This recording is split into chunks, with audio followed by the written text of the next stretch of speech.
pelajaran ilmu pengetahuan alam. Semoga masih semangat ya, meskipun kondisi pembelajaran kita masih dalam kondisi pembelajaran daring atau pembelajaran jarak jauh. Nah, untuk pembelajaran hari ini, absensi silahkan isi nama dan juga kelas di kolom komentar pada video ini. Komentar juga boleh ditambahkan pertanyaan atau kritik dan saran.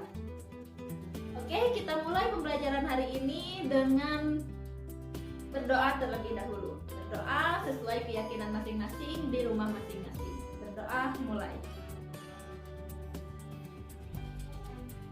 Berdoa selesai. Oke, sebelumnya kita telah membahas banyak materi di semester 2 ya. Namun pada materi kali ini kita akan membahas materi yang sempat terlewat atau tidak tersampaikan di semester 1. Jadi Ibu akan membahas materi tentang bab sistem peredaran darah atau sistem sirkulasi. Tujuan pembelajaran yang harus kita capai hari ini adalah yang pertama, peserta didik harus memahami organ-organ pada sistem peredaran darah. Kemudian peserta didik dapat menganalisis proses peredaran darah pada manusia. Terus peserta didik juga dapat menyelidiki faktor-faktor yang mempengaruhi denyut jantung. Kemudian peserta didik juga dapat menyajikan hasil percobaan pengaruh aktivitas dengan frekuensi denyut jantung. Kita mulai pembelajaran hari ini dengan pengertian sistem peredaran darah itu sendiri. Apa sih sistem peredaran darah itu? Oke, jadi sistem peredaran darah merupakan suatu sistem organ yang berfungsi memindahkan zat dan nutrisi dari dan ke sel ya di seluruh tubuh. Sistem ini juga menolong stabilisasi suhu dan pH tubuh. Nah, sistem peredaran darah ini dibedakan menjadi dua macam, yaitu ada peredaran darah besar dan peredaran darah kecil. Nanti kita akan bahas ya, apa itu peredaran darah besar dan apa itu peredaran darah kecil. Nah, sekarang kita akan membahas tentang organ-organ pada sistem peredaran darah. Organ-organ yang terlibat pada sistem peredaran darah tentunya seluruh tubuh, ya, organ yang ada di seluruh tubuh kita ya. Namun organ utama yang terlibat dalam sistem peredaran darah itu ada 3. Yang pertama ada darah itu sendiri, kemudian ada jantung, dan juga pembuluh darah. Kita tahu darah merupakan komponen utama dalam sistem peredaran darah karena dia yang mengalir atau yang mengangkut seluruh oksigen dan juga nutrisi ke seluruh tubuh. Jantung merupakan mesin atau merupakan organ utama dalam tubuh manusia ya. Jantung ini berfungsi memompa darah ke seluruh tubuh. Nah, jantung ini strukturnya terdiri dari struktur utamanya ya, ada 4 ruang, yaitu 2 ruang atrium atau serambi, kemudian 2 ruang bilik atau ventricle ya. Jadi ada serambi kanan dan serambi kiri, juga ada bilik kanan dan juga bilik kiri. Darah dari seluruh tubuh itu akan kembali melalui serambi, baik itu serambi kanan maupun serambi kiri. Bedanya serambi kanan itu ketika darah pulang gitu ya dari seluruh tubuh akan melalui serambi kanan, sedangkan serambi kiri adalah menerima darah yang pulang dari paru-paru. Ya, intinya serambi ini menerima darah yang kembali ke jantung. Nah, sedangkan bilik itu fungsinya untuk mendistribusikan atau memompa darah. Ya, ketika darah dipompa itu akan keluar atau pintu keluar ya, bilik ini keluar melalui bilik kiri atau kanan. Yang kanan tujuannya ke paru-paru, sedangkan yang kiri tujuannya ke seluruh tubuh. Di jantung ini juga kita bisa bedakan darah yang kaya akan oksigen dan juga miskin oksigen. Jadi sebelah kiri jantung merupakan tempat di mana darah-darah yang kaya akan oksigen berada, sedangkan di sebelah kiri jantung adalah tempat di mana darah yang miskin oksigen itu berada. Karena kan sebelah kanan itu tadi kita tahu dari seluruh tubuh otomatis dia miskin oksigen ya, karena oksigennya kan sudah ditransfer ke seluruh tubuh. Sedangkan darah yang dari sebelah kiri itu darah dari paru-paru, di mana mengandung banyak oksigen yang akan didistribusikan ke seluruh tubuh. Oke, sudah paham sampai sini ya? Nah, kemudian organ yang kedua itu ada pembuluh darah. Pembuluh darah ini ada 3 ya, ada pembuluh darah arteri atau pembuluh nadi, kemudian ada pembuluh darah pena atau pembuluh balik, dan pembuluh kapiler. Nah, pembuluh darah ini ibaratkan jalan ya, atau jalan tol, di mana darah ke seluruh tubuh itu melewati jalan-jalan ini, melewati pembuluh-pembuluh darah ini. Jadi fungsi dari pembuluh darah adalah mengalirkan darah dari jantung ke seluruh tubuh. Nah, pembuluh darah arteri berfungsi untuk mengalirkan darah dari jantung ke seluruh tubuh. Sedangkan pembuluh darah vena apa disebut pembuluh balik? Karena ketika darah misalnya setelah dialirkan oleh arteri ke seluruh tubuh, dia akan kembali ke jantung. Nah, kembali ke jantung itu tidak melalui arteri lagi, tapi melalui pembuluh darah vena. Nah, kemudian di sini fungsi kapiler untuk apa? Nah, fungsi dari pembuluh kapiler adalah sebagai jalan-jalan kecil ya untuk perubahan lintasan dari arteri ke vena. Jadi kan tadinya darah itu melalui arteri. Kemudian setelah dia mendistribusikan seluruh nutrisi ke seluruh tubuh, dia akan kembali ke jantung.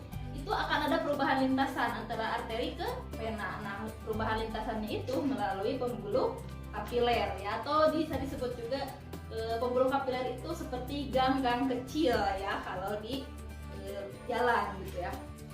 Nah, kemudian bagaimana proses peredaran darah pada manusia itu berlangsung? Tadi kan sudah dibahas sekilas ya. Nih, kita akan lihat lagi bagaimana peredaran darah secara lengkap, peredaran darah manusia berlangsung. Kita saksikan melalui video berikut ini. Setiap hari, jantung kita berdetak sekitar 100.000 kali, mengirim setidaknya 2.000 galon darah yang mengalir di seluruh tubuh kita.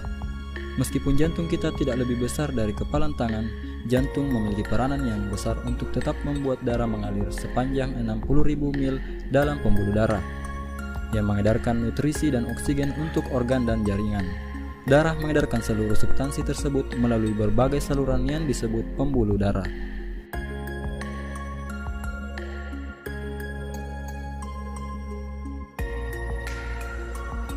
Pembuluh darah meliputi arteri, vena, dan kapiler. Untuk membuat darah mengalir ke seluruh tubuh, kita memiliki sistem pemompa dan jantung adalah pompanya, di mana jantung tersusun atas otot yang memompa darah ke seluruh tubuh, berdetak sekitar 72 kali per menit sepanjang hidup kita. Darah menjadi kaya oksigen dengan menyerap oksigen di dalam paru-paru. Jantung mulai bekerja ketika darah yang kaya akan oksigen terbawa dari paru-paru menuju ke atrium kiri melalui vena pulmonalis. Saat atrium kiri berelaksasi, darah akan terpompa masuk ke jantung. Saat atrium kiri berkontraksi, secara bersamaan ventrikel kiri akan berelaksasi. Atrium kiri menekan darah menuju ventrikel kiri melalui katup satu arah. Ketika ventrikel kiri berkontraksi, darah akan terpompa menuju aorta, di mana darah yang kaya akan oksigen dialirkan menuju bagian tubuh lainnya kecuali paru-paru. Darah yang kaya akan oksigen mencapai seluruh tubuh melalui pembuluh darah yang disebut dengan arteri. Pembuluh darah akan bercabang menjadi kapiler, yang selanjutnya akan menjangkau berbagai organ yang berbeda di dalam tubuh. Selanjutnya darah akan terdeoksigenasi, lalu pembuluh darah kapiler akan bercampur dan menuju ke pembuluh darah yang lebih tebal yang disebut vena. Vena akan membawa darah yang miskin oksigen menuju jantung. Pembuluh darah yang membawa darah yang miskin oksigen disebut dengan vena cava. Darah yang miskin oksigen dari seluruh bagian tubuh memasuki ruang bagian kanan atas dari jantung yang disebut atrium kanan. Atrium kanan akan berkontraksi dan memungkinkan darah untuk mengalir menuju ventrikel kanan melalui katup satu arah.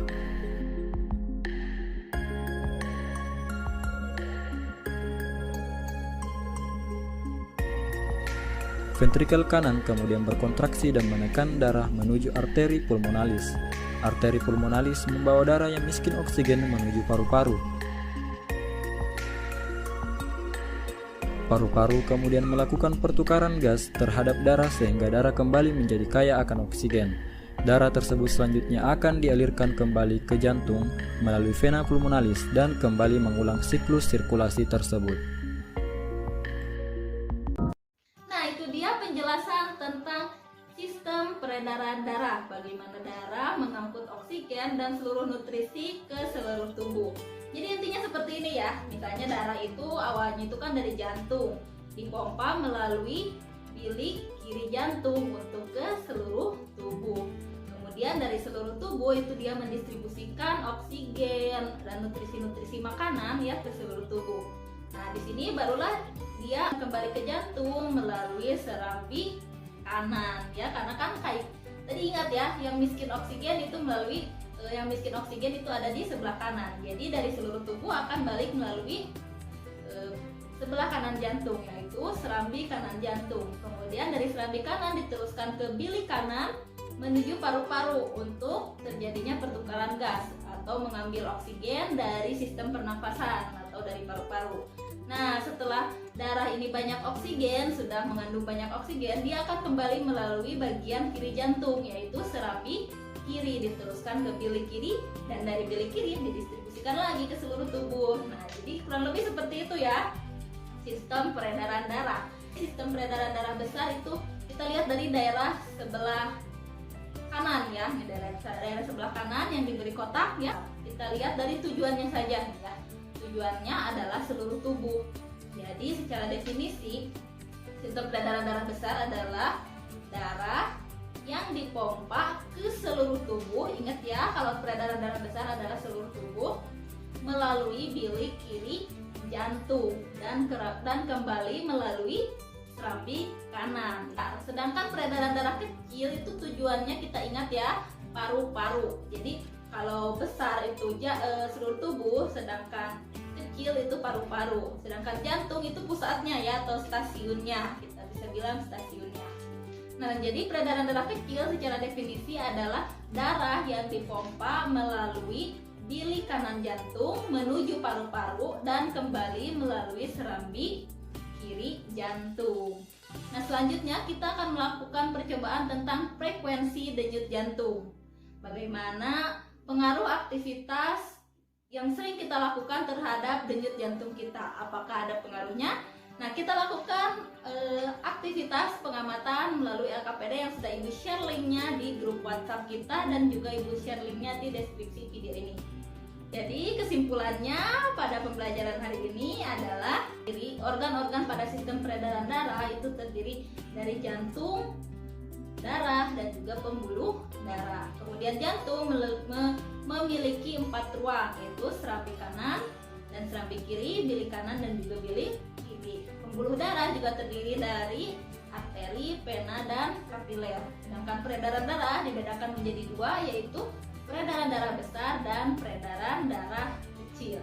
Oke, pada materi selanjutnya kita akan membahas membahas tentang darah itu sendiri, mulai dari komponennya, jenis-jenisnya ya, sampai dengan fungsinya. Jadi jangan sampai terlewat. Terima kasih untuk perhatiannya. Wassalamualaikum warahmatullahi wabarakatuh. Bye bye.